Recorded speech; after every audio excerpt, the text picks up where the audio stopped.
ایک چھوٹے سے گاؤں کی کہانی ہے جہاں مٹی کے سادہ گھروں میں باعزت مگر کم وسائل والے لوگ رہتے تھے۔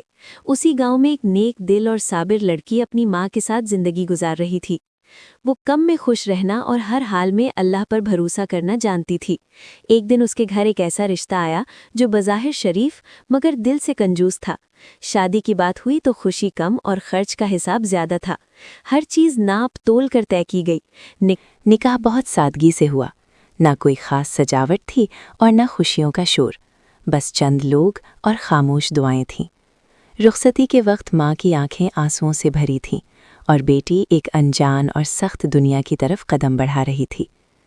سسرال پہنچ کر اسے جلد ہی اندازہ ہو گیا کہ یہ گھر خاموش ضرور ہے، مگر اس خاموشی میں محبت نہیں بلکہ کنجوسی اور سختی چھپی ہوئی ہے۔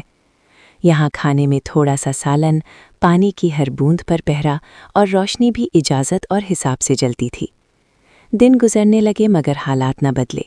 وہ لڑکی دل ہی دل میں سب کچھ سہتی رہی، کسی سے شکوہ نہ کیا۔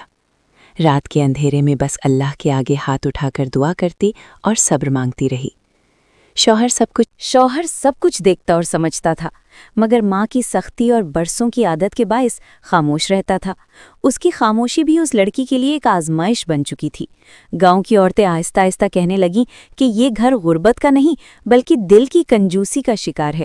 مسلسل بھوک، کمزوری اور ذہنی دباؤ نے آخر کار اس لڑکی کے جسم کو توڑ دیا اور وہ بیمار پڑ گئی۔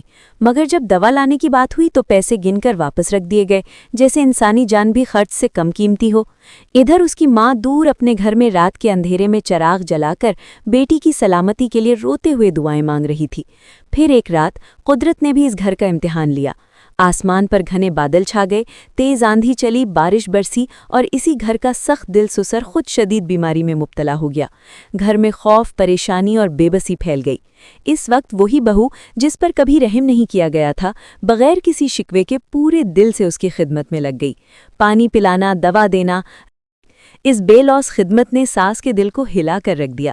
پہلی بار اس کی آنکھیں کھلیں اور اسے احساس ہوا کہ کنجوسی نے دولت تو نہیں بچائی مگر محبت، سکون اور رشتے ضرور چھین لیے ہیں۔ شرمندگی کے ساتھ پورے گھر نے بہو کے سامنے سر جھکا دیا اور اس سے معافی مانگی، اور بہو نے اپنے بڑے دل کے ساتھ سب کو معاف کر دیا۔ جب دل بدلے تو حالات بھی بدلنے لگے۔ چولہا کھل گیا، کھانے میں اضافہ ہوا، گھر میں برکت آنے لگی اور سکون واپس لوٹ آیا۔ وہی گھر جو پہلے سنسان اور بے روح لگتا تھا، اب ہنسی باتوں اور اپنائیت سے بھر گیا۔ بہو کو اب بوجھ نہیں بلکہ رحمت سمجھا جانے لگا۔ شوہر نے بھی اپنی خاموشی کی معافی مانگی اور وعدہ کیا کہ اب وہ کسی ظلم پر خاموش نہیں رہے گا۔ جب ماں بیٹی سے